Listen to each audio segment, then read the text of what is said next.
ഈ ശബ്ദപരിധിക്കുള്ളിൽ എന്നെ ശ്രമിച്ചുകൊണ്ടിരിക്കുന്ന മാന്യ ശ്രോതാക്കളെ ഒരിക്കൽ കൂടി പറയുകയാണ്, കർത്താവായ യേശു ക്രിസ്തുവിൽ വിശ്വസിക്കുക, നീയും നിന്റെ കുടുംബവും രക്ഷ പ്രാപിക്കും. ഹോസ്പിറ്റലിലെ ചെലവിന് വേണ്ടി സ്ഥലം വെച്ച് ചികിത്സിക്കുന്നവരുണ്ട്, ലോൺ എടുത്ത് ചികിത്സിക്കുന്നവരുണ്ട്, നാടൊരുപോലെ ആ വിഷയത്തിന് വേണ്ടി സഹായഹസ്തവുമായി നടക്കുന്നവരുണ്ട്.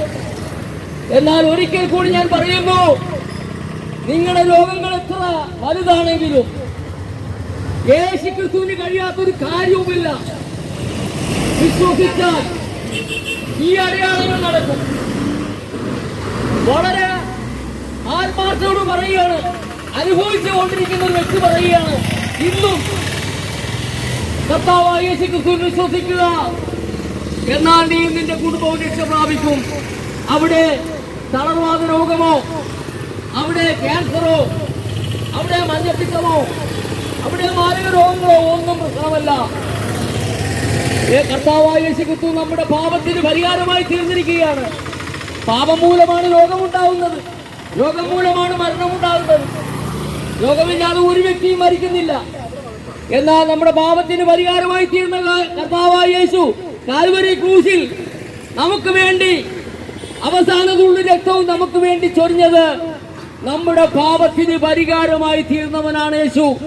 ആ നമ്മുടെ പാപത്തിന് പരിഹാരമായി തീർന്നെങ്കിൽ, നമ്മുടെ പാപം ക്ഷമിച്ചെങ്കിൽ, നമ്മുടെ രോഗവും യേശു വഹിക്കുകയാണ്. നമ്മുടെ രോഗത്തിനൊന്നും ഒരു കാരണവശാലും നമ്മള് ബുദ്ധിമുട്ടണ്ട, പ്രയാസപ്പെടണ്ട. യേശു ക്രിസ്തുവിൽ വിശ്വസിക്കുക, എന്നാൽ ഏത് രോഗവും മാറും.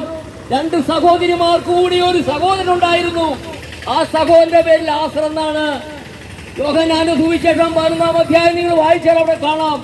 ആ രണ്ട് സഹോദരിമാർ കൂടി ഏറ്റവും ഒന്നേലൊന്ന് ഒരു സഹോദരനായ ലാസർ ആ ദീനമായി കിടന്നു. ആ ലാസർ മരിച്ചു. 4 ദിവസം കഴിഞ്ഞാണ് യേശു ആ വീട്ടിൽ ചെല്ലുന്നത്. എന്നാൽ ആ രണ്ട് സഹോദരിമാരുടെയും ദുഃഖവും പ്രയാസവും സങ്കടവും കണ്ടിട്ട് യേശു ചോദിച്ചു, എവിടെയാണ് ലാസറിനെ അടക്കിയത്? അപ്പോൾ ആ മൂത്ത സഹോദരി മാർത്ത പറയുകയാണ്, കർത്താവേ, 4 ദിവസമായി നാറ്റം വെച്ചു, അങ്ങോട്ട് പോകണ്ട എന്ന് പറയുമ്പോൾ യേശു പറയാണ്, എവിടെ ലാസർ? ആ ലാസറിനെ കാണുവാൻ യേശു കടന്നു ചെന്നു. ലാസറെ പുറത്തു വരിക എന്ന് പറഞ്ഞപ്പോൾ ആ വ്യക്തി എഴുന്നേറ്റ് വരികയാണ് ചെയ്തത്. പ്രിയപ്പെട്ടവരെ, അങ്ങനെയെങ്കിൽ നമ്മുടെ